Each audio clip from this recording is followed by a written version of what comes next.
Dios les bendiga, hermanos. Bienvenidos, qué bueno verles. Alabado sea el Señor por los valientes que vienen, ¿verdad? Por el tiempo y la nieve y todas las cosas que están pasando.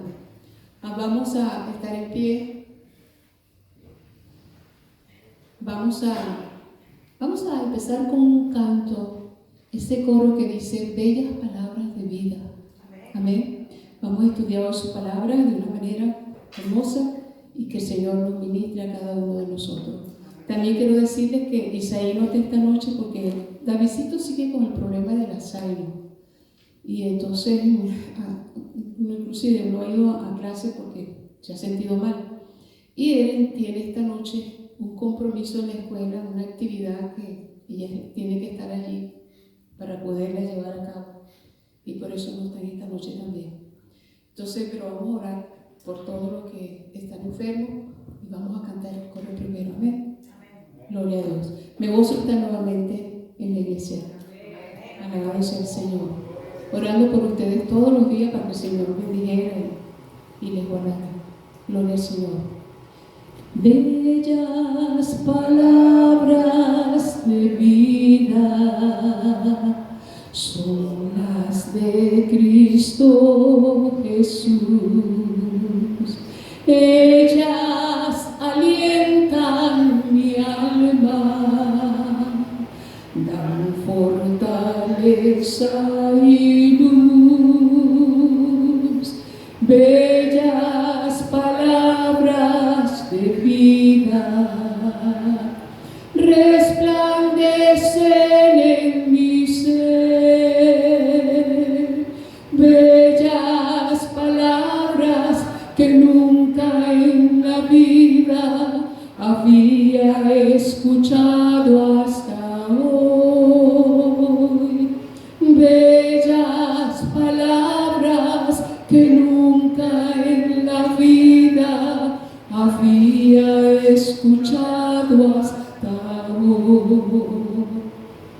Bellas palabras de vida son las de Cristo Jesús. Ellas alientan mi alma, dan fortaleza y luz. Bellas palabras de vida resplandecen en mi ser. Bellas palabras que nunca en la vida había escuchado hasta hoy. Bellas palabras que nunca en la vida había escuchado hasta hoy. Vamos a orar. Nuestro hermano Manuel no se siente muy bien, posiblemente mañana tenga que ir al médico. Vamos a estar orando por todos los que están enfermos y por todas las necesidades. Si usted tiene, levante su mano porque el Señor conoce el corazón, la mente, amén, y todas nuestras necesidades. Padre, en el nombre de Jesús estamos en tu presencia para darte a ti la gloria y la honra, Señor, por ser quien eres. Dios único, verdadero, santo, eterno, poderoso, majestuoso, soberano. Padre, gracias te damos por todas las cosas que tú haces en nuestras vidas, Señor, y las que harás. Señor, bendiga esta noche el servicio, el estudio de tu palabra. Enséñanos, guíanos, Padre amado, en el nombre de Jesús. Señor, te pido en el nombre de Jesús por los enfermos, los que están en sus casas, Señor, que se han quedado porque están enfermos, y los que estén aquí presentes, que tengan alguna condición también, Señor, los pongo en tus manos en el nombre de Jesús, para que tú toques, Señor, como solo tú sabes hacerlo, Dios mío, en el nombre de Jesús, que es sobre todo nombre. Mira los problemas, las dificultades, Señor. Mira a Manuel, pon salud en su cuerpo, Padre, en el nombre de Jesús. Señor, tú eres poderoso, Dios mío. Sana también a Davidcito, Señor. Te lo pido en el nombre de Jesús. Padre amado, en tus manos estamos y somos tuyos, ovejas de tu prado, Señor. Gracias te damos, Señor, porque allí tú nos apacientas y nos das, Señor, conforme a nuestras necesidades. Nos suples, Señor, nos sustentas, nos sana, nos cuida, nos protege, nos dirige, Señor. Gracias te doy, Padre Santo. Recibe la gloria y la honra. Bendiga también a tu siervo con la exposición, Señor, el estudio de tu palabra. En el nombre de Jesús, abre nuestro entendimiento para comprender y entender. En el nombre de Jesús, para conocerte, Señor. Para entenderte, Padre amado, para amarte y servirte con amor, con gratitud. En el nombre de Jesús, que sobre todo nombre, a ti sea la alabanza, la gloria y la honra. Gracias, Padre, en el nombre de Jesús. Amén. Nuestro pastor con nosotros.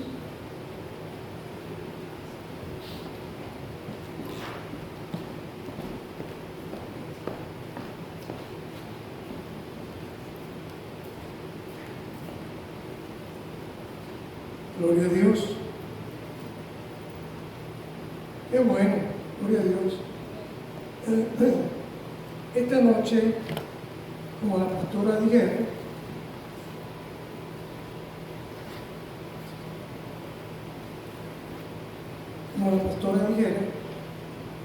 Isaí no puede estar con nosotros, ni él tampoco. Así que voy a darles el estudio que corresponde esta noche en Hechos capítulo 3.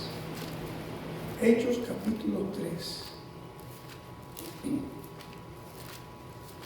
Abran sus Biblias al libro de los Hechos capítulo 3 y voy a ir en una forma antifonal leyendo y enseñando, ¿ok? Y ustedes me ayudan, ya saben, tienen que ayudar.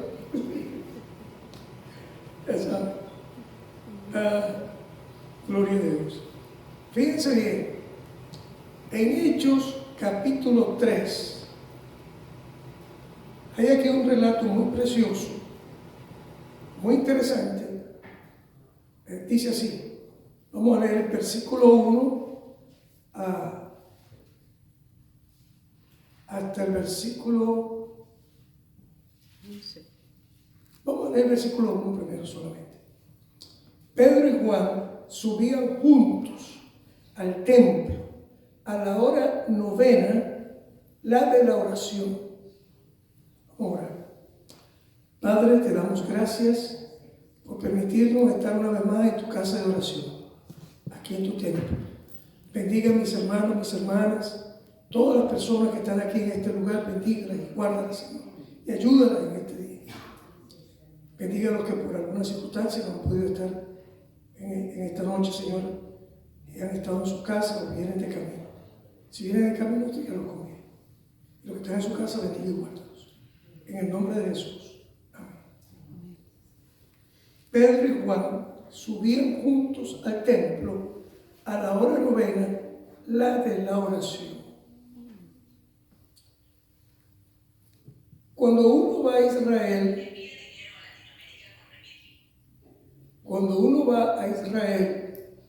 hay algunas cosas que impactan, que llaman nuestra atención.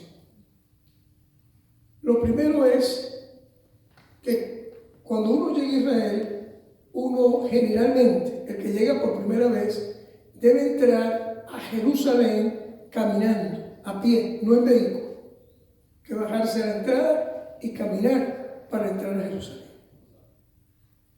Segundo, cuando uno habla de Jerusalén, uno no dice voy a bajar a Jerusalén. Generalmente tampoco dicen voy a ir a Jerusalén, sino se dice voy a subir a Jerusalén.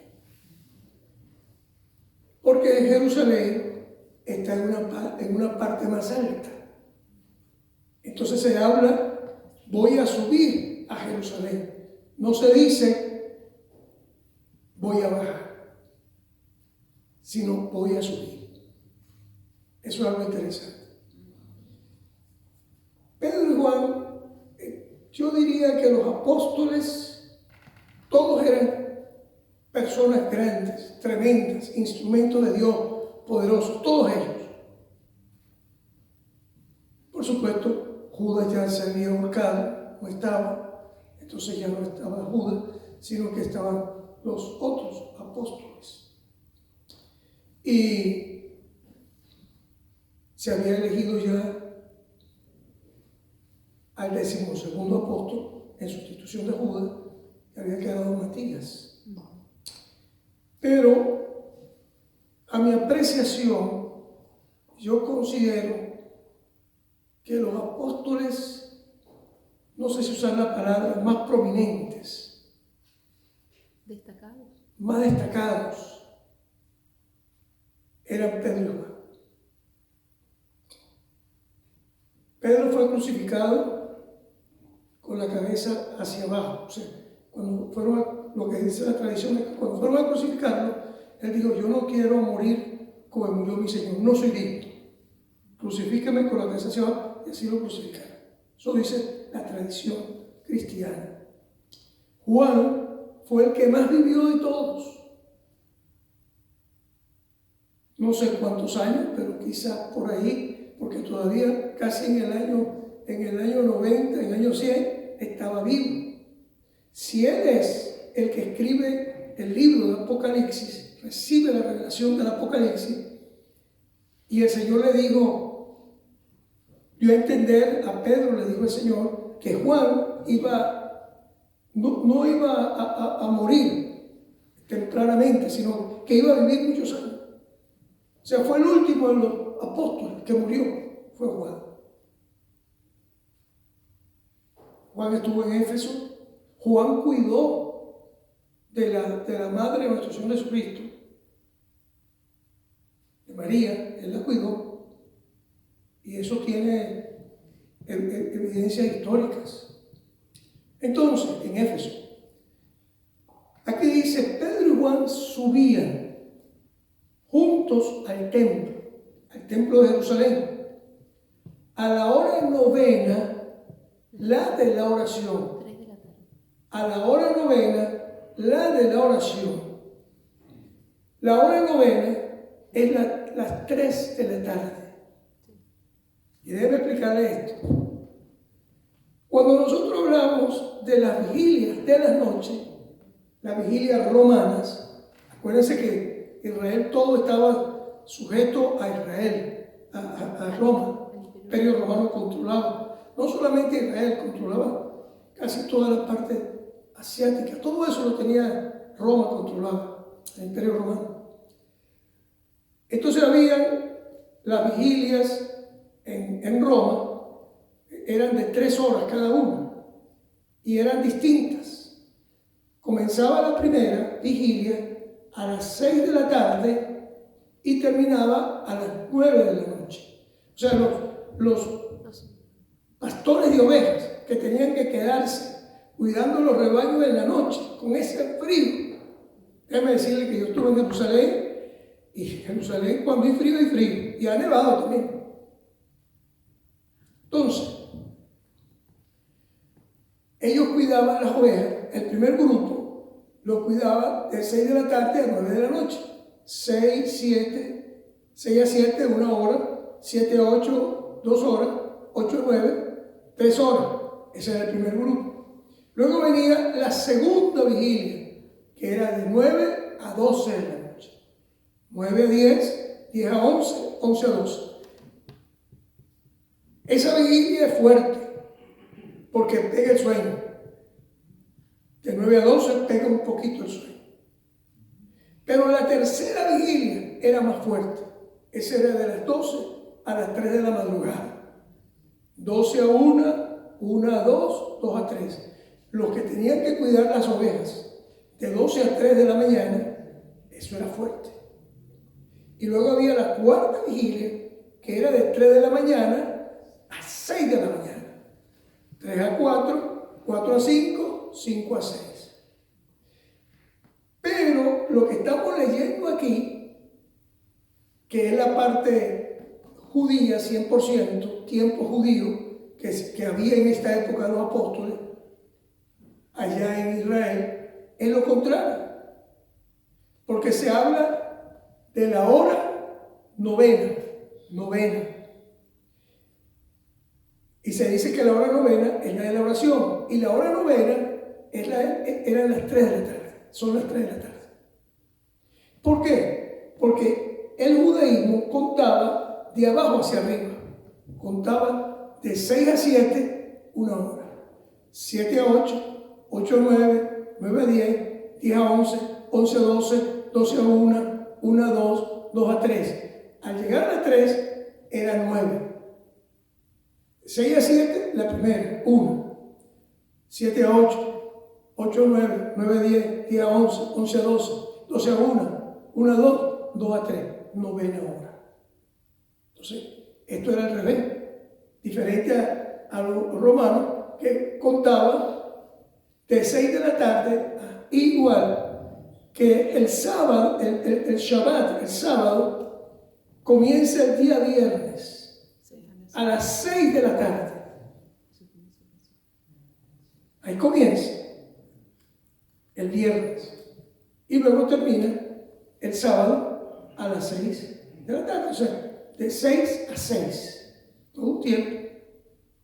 Y estaba prohibido llevar peso, trabajar, aún hasta cocinar y hacer cosas para comer, estaba prohibido, porque ese día estaba dedicado a Dios, solamente al Señor.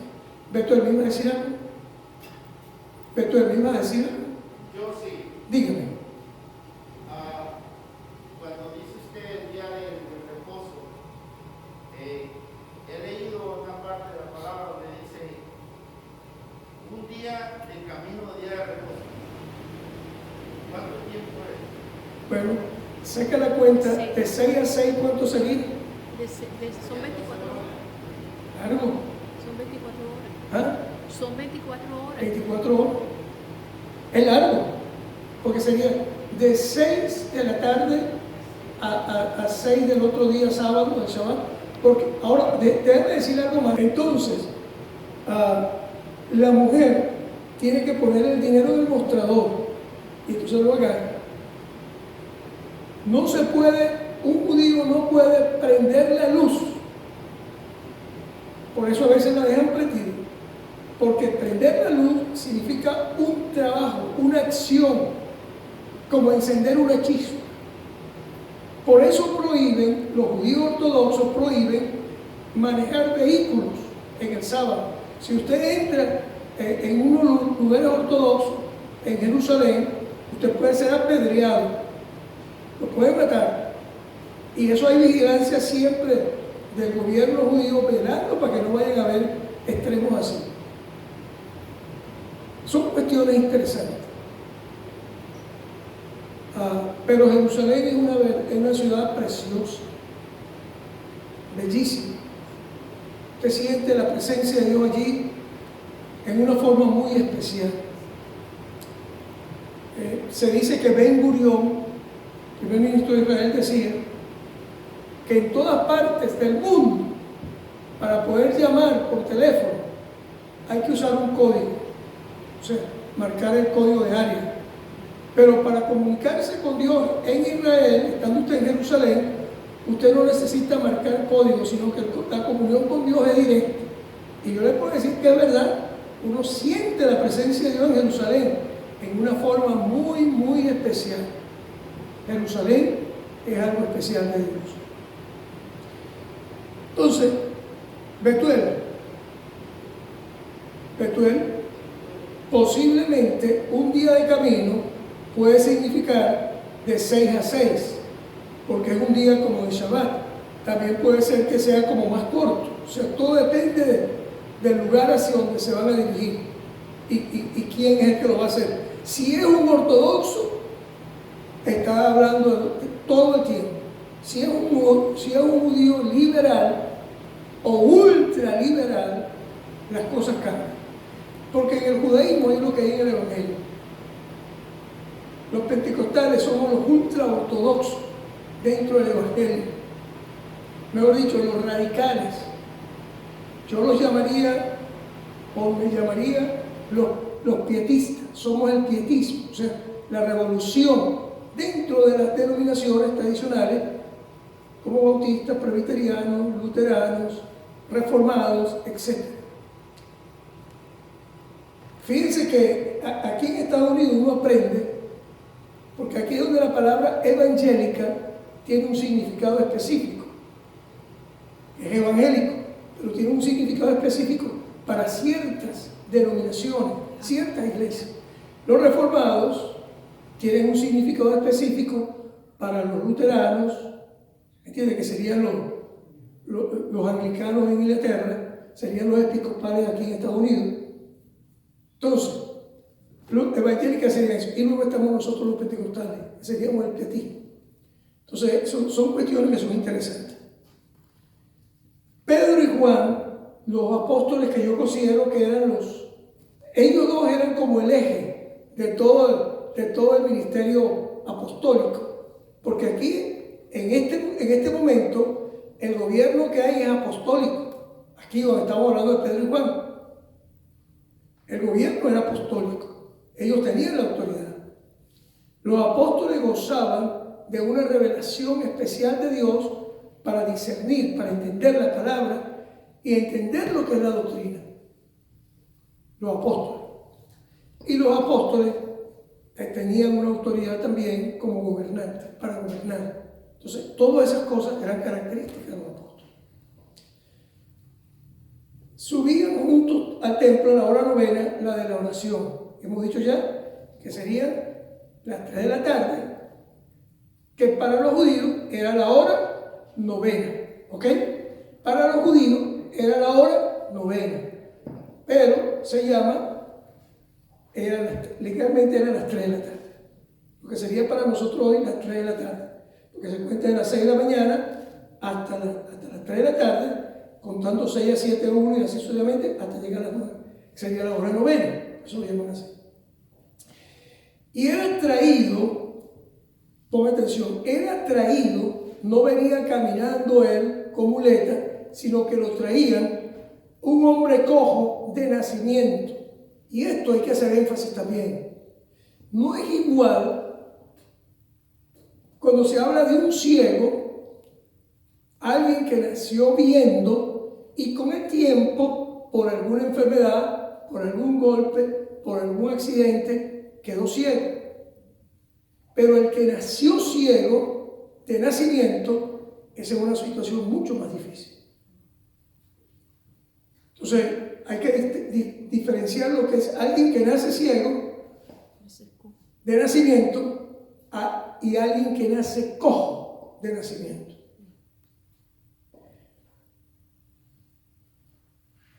Cojo de nacimiento. A esta persona de chiquito no podía caminar. La conocía todo el mundo que no podía caminar. A quien ponían cada día, oiga bien, cada día lo llevaban, lo traían y lo ponían a la puerta del templo, la puerta llamada La Hermosa. Allí lo sentaban. Lo ponían cada día a la puerta del templo que se llama La Hermosa, para que pidiese limosna. Ahora fíjense, no lo botaban, les permitían que pidiera limosna allí, porque no podía trabajar. Bueno, Pastor, disculpe que lo interrumpa. Lo que pasa es de que, por ejemplo, le estaba diciendo el camino de un día de reposo, porque en el libro de Hechos 1:12 dice: entonces volvieron a Jerusalén desde el monte que se llama del Olivar, el cual está cerca de Jerusalén, camino de un día de reposo. yo he estado ahí en el Monte de los Olivos, Monte del Olivar, Monte de los Olivos. Y está lejos. Sí, y hay que bajar una buena cuesta, porque el Monte de los Olivos está en una parte alta. Nos dice Olivar, El Olivar, sí, está alto, eso está alto. Entonces, para bajar todo ese trecho y llegar abajo, por ejemplo, a Jerusalén, eso es largo, es un trayecto largo. Si usted viene bajando, es un trayecto largo. Recuerden que ahí se está usando el lenguaje bíblico porque no habían vehículos, ni aviones. Habían barcos, pero no habían vehículos. Entonces, cuando se habla de distancias, el pueblo judío caminaba y eso era saludable, eso es saludable. Una de las razones por las cuales hay tantas enfermedades es porque no se camina. El caminar ayuda mucho, mucho. Mira, yo pienso que dice un día de reposo para dar una idea de la distancia. Sí. Posiblemente no se echaba las 24 horas, pero está diciendo de un día de reposo porque más o menos ese es el tiempo que es la distancia que gana ese tiempo. Es como por ejemplo, uno dice, eso está a un tiro de piedra. ¿Me entiendes? Es como una manera de decir una distancia. Es como tirar una piedra donde llegó. Exacto. Entonces, cuando dice así, yo pienso que ese es el sentido. O sea, toma en cuenta que es como un día de reposo que te vas a echar para llegar allá. Sí, ¿cómo? Perdón, José primero y después te lo digo. José. Bueno, no importa, cualquiera de los dos. Puede ser también que, como había ciertas restricciones en el día de reposo, por eso solamente pueden caminar cierto tiempo y tienen que descansar, porque obviamente cuando ponían la orden del día de reposo, no tenían que hacer esfuerzo. Es lo que usted decía, cuando le daban el cambio, tenían que ponerlo porque no tenía que ser un esfuerzo. Ciertamente, los judíos preparan todo su alimento el día viernes y es antes de las 6, para que entonces el día de reposo ellos no hagan absolutamente nada. Y hay veces que contratan a gente que no son judíos para que les sirvan a ellos en el día de reposo. Lo hace. Entonces pienso yo que posiblemente en el día de reposo tenían cierta distancia que correr. Si digo yo, a lo mejor el día regular me queda a 3 horas, pero el día de reposo simplemente tengo que caminar 20 minutos y descansar. Sí, porque todo esfuerzo físico es como un trabajo. Y entonces no podía, hermano. Pastor, yo estaba pensando también que yo no sé si se aplicaba para ese tiempo la ley, pero el rogar, el rostero, rogar el día de reposo se pagaba hasta con la vida. Con la muerte, sí señor. Sí señor, lo mataban. Ahora, fíjense bien. Oigan esto. Los militares, por ejemplo, si en un vehículo, estoy hablando de los militares en Venezuela, creo que aquí debe ser igual, porque Venezuela se copió, cuando había democracia en Venezuela, de Estados Unidos, porque venían a entrenarse. Todos los militares de Latinoamérica venían a recibir cursos aquí en Estados Unidos. Entonces, los militares, si un militar no tiene vehículo y se va a montar en un taxi, él no puede ir en el medio. Él quiere ir a la puerta. Él le abre la puerta que usted entre. Tiene que estar en la puerta. Lo otro es, usted nunca va a ver a un militar llevando una bolsa en la mano, cargando algún objeto. Con uniforme. ¿Ah? Con uniforme. Sí, cuando va uniformado. Ningún militar uniformado va a llevar una bolsa, algo que... O sea, eso, si es un coronel, un general, un teniente coronel, un mayor, ellos tienen un edecán, tienen a otro que es subalterno, un militar subalterno, que es el que lleva la bolsa. Él no carga bolsa, ni se sienta tampoco en el medio. Otra cosa, si el militar saca la espada, tiene que usarla para lo que la sacó. Si la sacó para matar a alguien, lo mata. Eso pasaba en Venezuela. Por lo menos pasaba antes. Yo me acuerdo de eso, caso. Entonces, al judío no se le permitía estar llevando cosas pesadas. ¿Por qué? Porque era un esfuerzo. Y el reposo significa descanso. Reposo significa descanso. Y en descanso no puede haber ningún esfuerzo. Y ahí está el problema. Ok. ¿Alguien quería añadir algo? ¿Ricardo quería decir algo? Ok. Cuando vio a Pedro y a Juan, el paralítico, cuando vio a Pedro y a Juan que iban a entrar en el templo, les rogaba que le diesen limosna.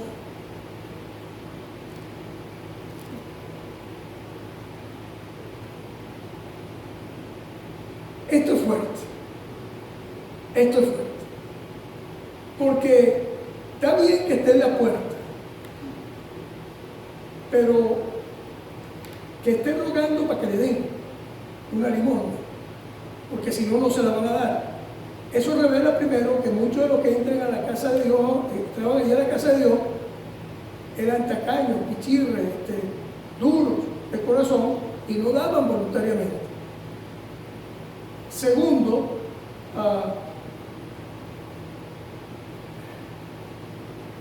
si una persona se sienta allí, tiene la mano extendida, si alguien voluntariamente quiere entregarle una ofrenda o algo, una dádiva, puede hacerlo.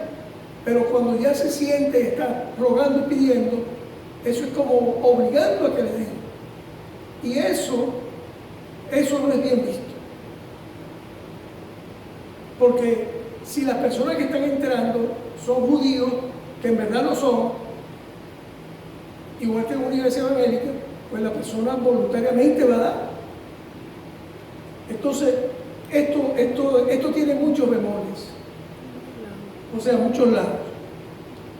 Pedro con Juan, fijando en él los ojos, le dijo, Pedro con Juan, fijando en él los ojos, le dijo, ¿por qué no le dijeron?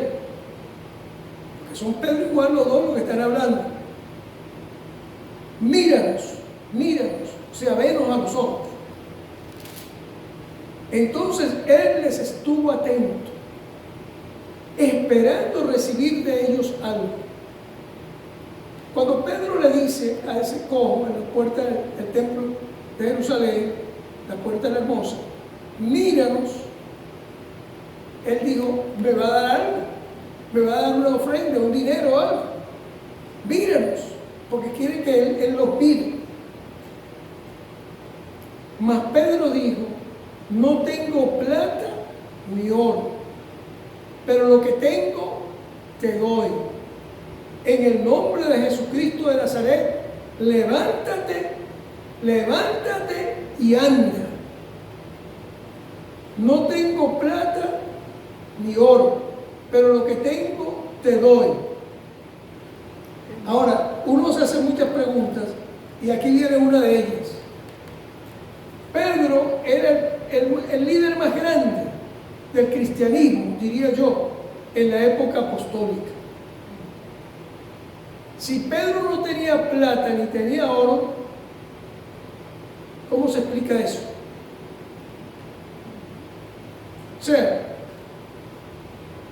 contextualizando la época de Pedro y de Juan con la época de hoy, contextualizándolo con los pastores en las iglesias, con algunos evangelistas, contextualizándolo con algunas personas que no es que tienen oro ni plata, sino que son millonarios, multimillonarios.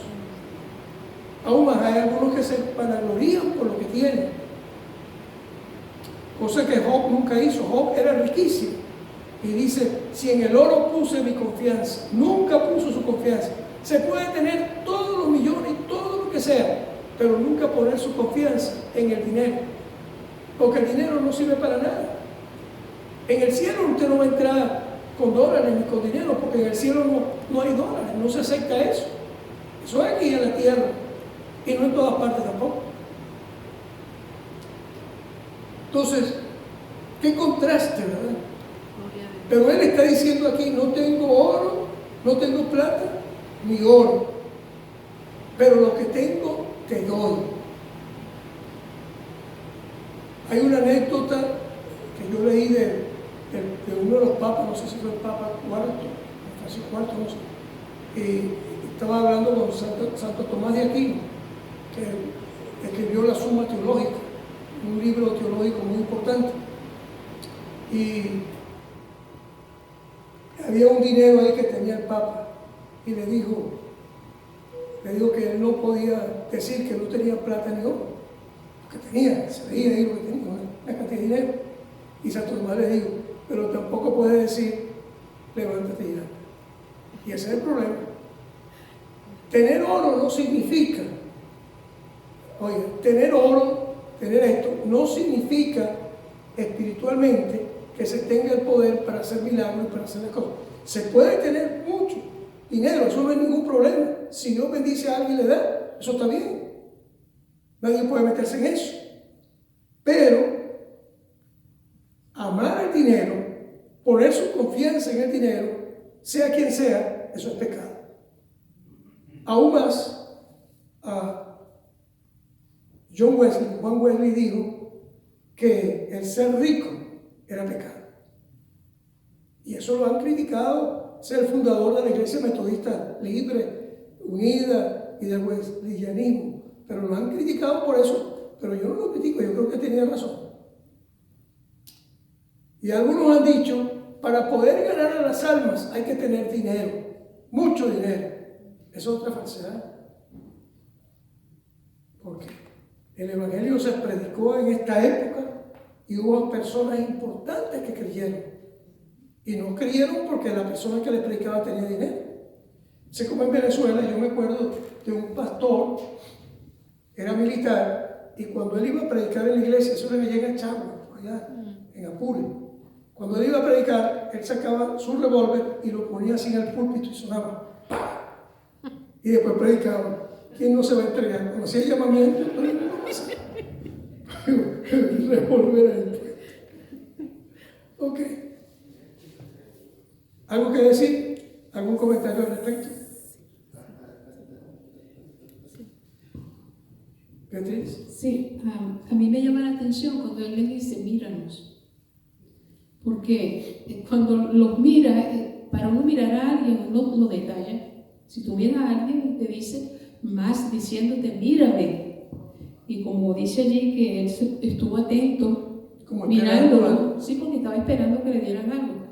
Pero al mirarlo, lo que él nunca pensaba era lo que le iba a dar. ya, al mirarlo, yo me imagino, yo deduzco que tiene que haberse dado cuenta que ellos no eran gente de dinero. O sea, por eso digo, míranos, míranos. No tenemos oro ni plata, pero lo que tenemos te damos. Y lo que tenían era mayor que toda la riqueza que podía esperar el hombre que le diera.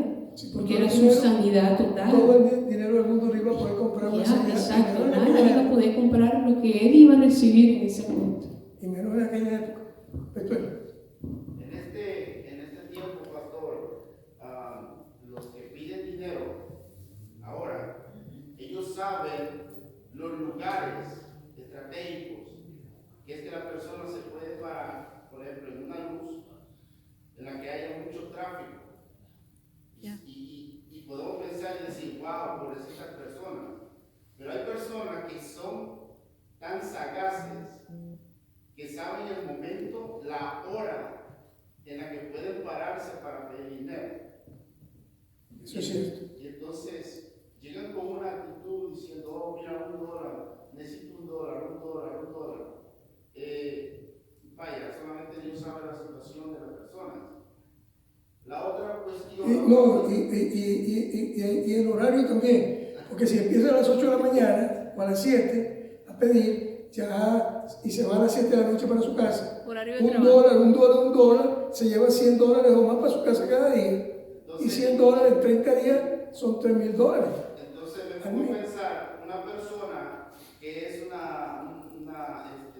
que vive en la calle, se pone enfrente de la iglesia sabiendo que hay feligreses o creyentes que ese día van a dejar su hierro y su ofrenda.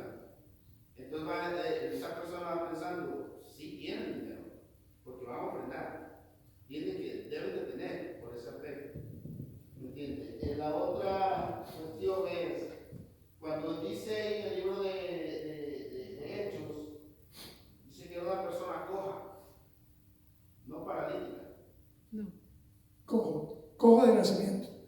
Pero no Pero un cojo puede ser que camine así, pero también si lo traen Es es porque porque no no podía podía caminar. caminar. No. Porque lo traía todos los días, no era una vez, ocasionalmente.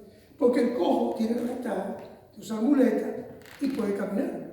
Porque la pierna que cojea puede ser una, pero si tiene las dos piernas cojas, ahí está listo, paralítico. Yeah. Es un handicap completo.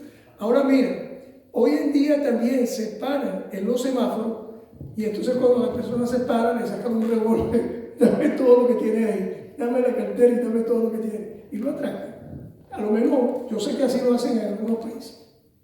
Atracan en lugares clave, saben dónde parar, dónde van a parar. Cuando está el semáforo en rojo, ahí llegan ahí. Yo he visto atracos. Yo me recuerdo haber visto en Venezuela una vez, yo voy manejando mi vehículo y de repente yo veo que pasa un motorizado que van dos coperos. Y entonces a un carro que iba más adelante, a veces que lo siguen desde el banco donde reciben el dinero, Sí. y lo apuntan, Yeah. le quitan el maletín y se van. Sabían, lo tenían ya Chequeado. chequeado. ¿Entiendes? Y eso es interesante, eso es interesante. Pero todas esas cosas pasan. Dígame algo, bueno, Juan Ramón, dígame algo. Bueno, lo que puedo entender ahí es que Pedro estaba mirando las necesidades no tanto económicas, sino las necesidades físicas y espirituales. ¿Qué es mayor? Recuerde que Pedro tuvo una revelación y Jesús le dijo: a ti te daré las llaves del reino, todo lo que tú atares aquí en la tierra será atado. Entonces Pedro sabía que tenía esa unción de liberación para que a través de él, por eso le dice: mira, no tengo oro ni plata, pero lo que tengo te doy. A ti te digo, levántate con esa autoridad y anda. Porque Pedro entendía que era mejor la bendición de la sanidad y la salvación que dar una peseta. Sí. No, y Pedro, después que se sana el paralítico, predica. Ajá. Y entonces, la realidad es que tenía esas llaves para abrir y cerrar. A través de la predicación abría y también cerraba puertas para personas que no se convirtieran. Tremendo, ¿no? Ok. Versículo 7. ¿Le era permitido a los discapacitados entrar en el templo? ¿Que tenían una falta, un problema? Bueno, no les permitía ministrar a los sacerdotes que tenían problemas de nube en los ojos o que tenían testículos dañados. Ahora, ¿cómo se va a saber? Bueno, yo lo sabía. O tenían problemas que eran, fíjate tú, las personas enanas, muy bajas de estatura, enanos, no podían tampoco ministrar. O sea, habían requisitos, pero era para los sacerdotes, para los que iban a ejercer el sacerdocio. Las personas, Saqueo era bajo de estatura y seguramente entraba y podía entrar tranquilamente y cobraba impuestos y eso. Pero los sacerdotes sí no podían, porque había requisitos especiales. Ahora, 7, versículo 7. y tomándole por la mano derecha, le levantó. Pedro le tomó por la mano derecha y lo levantó. Y esto a mí me llama la atención también, porque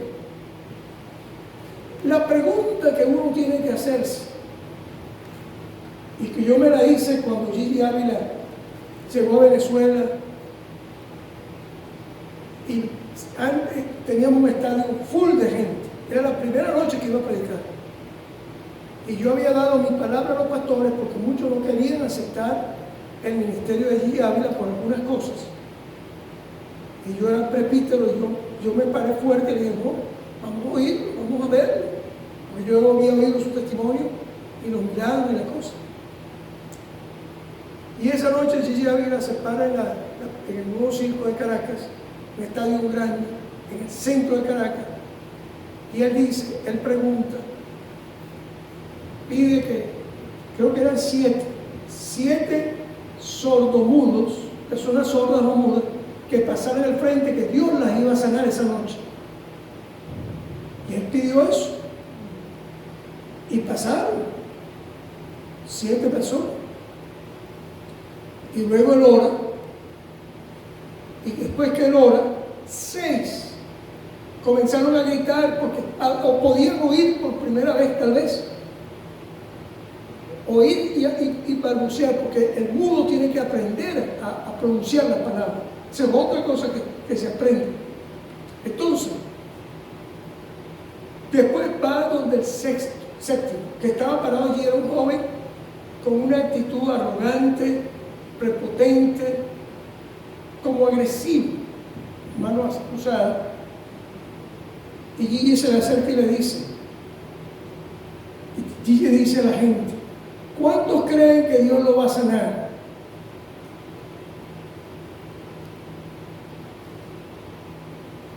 Y una sola persona en un estadio de miles de personas. La voz de esa sola persona soy yo. Amén. Y un amén bajito, no tan duro. Y me acuerdo textualmente que Gigi Ávila dijo, ese amén no mata ni a una mosca de Puerto Rico. Ok, oró por el joven y el juez comenzó a gritar y a brincar porque oyó, pudo oír, y eso es una cosa que no se puede esconder. Oyó, es una cosa que impresiona. Y yo recuerdo que al terminar la actividad yo hablé con Gigi y le pregunté, explícame por qué oraste por esos 7 sordos mudos sin antes predicar la palabra. ¿Por qué yo le preguntaba eso? Porque la Biblia dice, la fe viene por el oír la palabra de Dios. En otras palabras, que si yo voy a orar por enfermo, yo debo predicar para hablar de fe, para despertar la fe. Porque el que va a sanar es la palabra de Dios a través de la fe de la persona. Entonces Gigi me dijo, lo que pasa, Alejandro, es que cuando yo estaba orando, allá en la casa, ellos siempre todos viven en una misma casa, se consiguen una casa y están allí. Entonces, todo el Ecuador. Entonces, Dios me dijo, yo vi la voz del Señor que me dijo, esta noche, antes de predicar, manda pasar 7 personas sobre mí, que yo las voy a sanar. ¿Qué quieren que haga? Si es así, gloria a Dios. Ahí entendí yo que aún eso que está aquí está sujeto a la voz de Dios. O sea, es como el policía, el policía de tránsito. Usted va manejando y está el semáforo, pero el semáforo está dañado y está un policía parado allí. ¿Quién es la autoridad? El policía. Lo que él diga, pase o no pase, él tiene la autoridad. Entonces, hay excepciones, hay momentos donde la autoridad, aunque la palabra diga cosas, hay momentos que son especiales, donde Dios, que es el dueño de la palabra, dice, haz esto esta noche. Y hay que respetar eso, porque Dios es Dios. ¿Me están entendiendo? Pero le está saliendo la palabra, no, porque está siguiendo lo que Dios le habló personalmente. Una persona que conozca la voz de Dios sabe cuando Dios habla. Y Dios sanó a los 7. Y yo digo, bueno, hay cosas que uno no entiende, pero Dios sabe. Sí. Mira, cuando sea la hora me avisa, ¿oíste? Porque si no yo me paso. Hay una me pregunta. avisa cuando sea la hora, porque si no yo sigo hasta las 12 de la noche y no sé si yo voy a aguantar. Todavía faltan unos minutos. Hay otra pregunta. ¿Cuántos minutos? 7 minutos. ¿Me quedan? Sí. Oh, gracias. Hay también otra pregunta que yo me hago y es la siguiente. ¿Cuál fue la fe que actuó? ¿La del hombre o la de los apóstoles? No, esa es una pregunta. Ajá. Entonces yo pregunto, yo misma me respondo y digo, yo pienso que fue la fe de los apóstoles, porque el hombre lo que estaba esperando era dinero. Sí, ahora fíjate. Le estaba esperando dinero, él no estaba esperando, lo menos que él se imaginaba era que le iban a decir, levántate y anda. ¿Entiendes? Entonces la fe la accionaron los apóstoles y como decía el hermano Juan, lo que le había dicho el Señor, ¿verdad? Lo que atares será atado, lo que desatares será desatado. Entonces, esto mando esa palabra en acción también. Y yo sí pienso que tiene que haber una acción mutua del que está pidiendo la oración por sanidad y del que está orando. Aunque no esté esperando sanidad. No, pero es que el que pide sanidad sí. es porque está pidiendo una sanidad. Pero, en el caso pero de ese hombre no estaba esperando sanidad. Ni esperaba sanidad. No, él no esperaba sanidad. Sin embargo, el que pide oración por sanidad cuando está enfermo tiene que tener fe y el que está orando tiene que tener fe también. Entonces es una conjugación de acción mutua. Sí. Ahora fíjate, esa es una buena pregunta. ¿De quién fue la fe? Porque a él no se le habló de fe. No. A él se le dijo, míranos. Se despertó la atención. Ellos llamaron la atención de la Biblia también, que yo diría que es más difícil.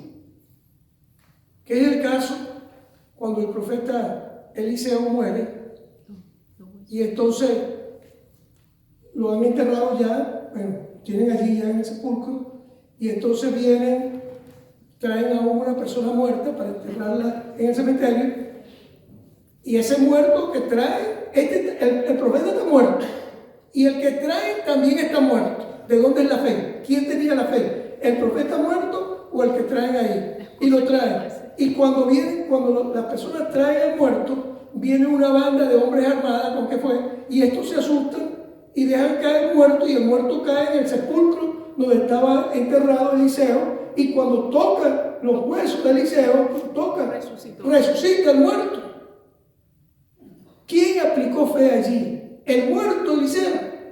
Sí, porque Eliseo pidió a Elías, dame una doble porción de tu espíritu.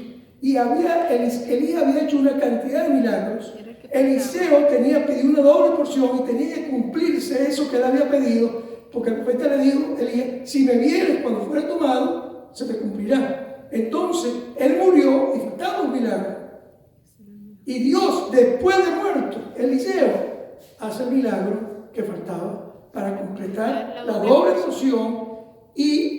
Pero ese muerto que traían estaba muerto. Él no llegó ahí al cementerio pensando, porque él no podía pensar porque estaba muerto. Me voy a resucitar.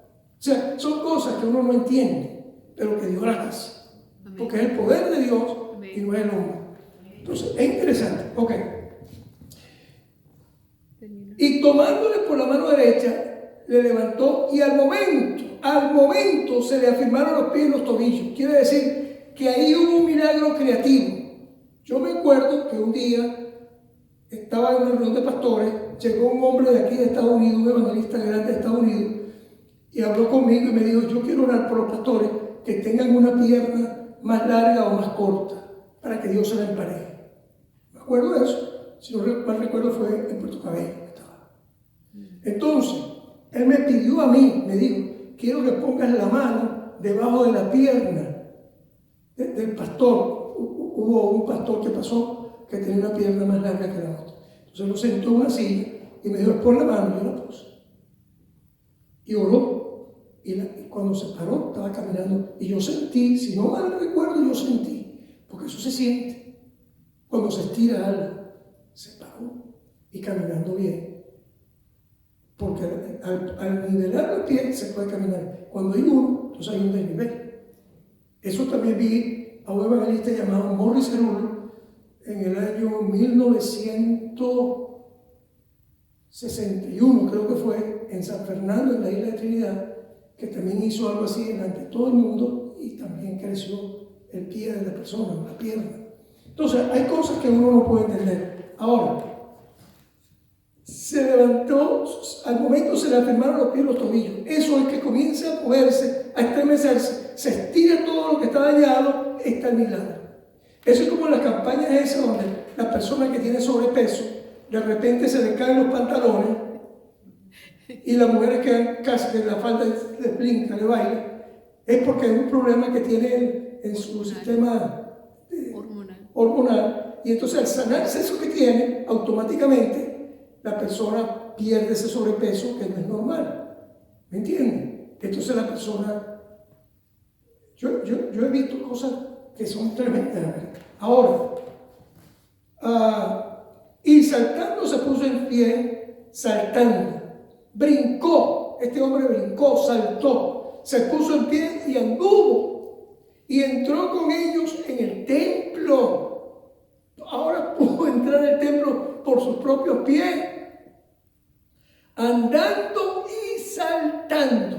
¿Quién lo va a parar? Si el que tiene gozo, porque ha recibido una sanidad, un milagro de Dios, salta, brinca, porque eso es una expresión natural de gozo y de gozo grande.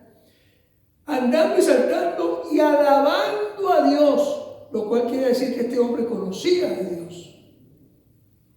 Y todo el pueblo le vio andar y alabar a Dios. Y le reconocían que era el que se sentaba a pedir limosna a la puerta del templo, porque como desde nacimiento estaba paralítico o cojo, el templo de Hermosa, y se llenaron de asombro y espanto por lo que le había sucedido. Ok, Dios me lo bendiga, Dios me lo guarde. Falta un versículo. No, me faltan varios versículos. El versículo 11 para terminar esa parte. No, está bien. Ellos la terminan en su casa. Dios le bendiga, hermano. Pastora, pues se ofende.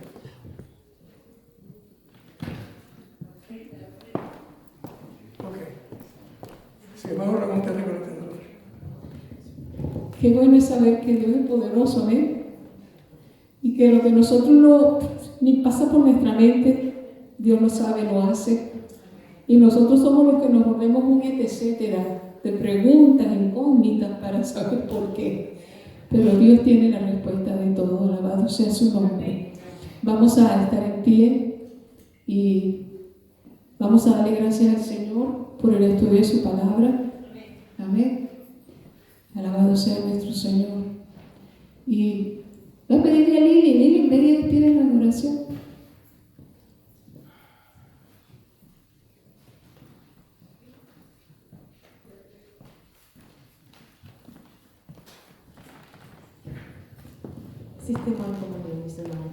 Padre, te damos gracias de Dios en estos momentos. Gracias por la palabra que fue expuesta, Padre Celestial. Pidiéndote cada día, Señor, que el Espíritu Santo sea el que esté dirigiéndonos. Y cada día, Dios mío, Padre amado, nosotros podamos profundizar en ella. Señor, en estos momentos, mi Dios, vamos ahora a nuestros hogares. Cuídanos y guárdanos, Señor, en el camino. Y nuevamente te digo, Dios mío, que estés con nosotros. Dios Padre Santo, si tú vienes esta noche, Señor, que nuestras almas, nuestro espíritu, Señor, esté contigo. Y como siempre decimos, Señor, en paz nos acostaremos, así mismo dormiremos, porque solo tú, Jehová, nos harás estar confiados. En el nombre de Jesús. Amén. Gracias, Señor. Y el pueblo de Dios dice: Amén.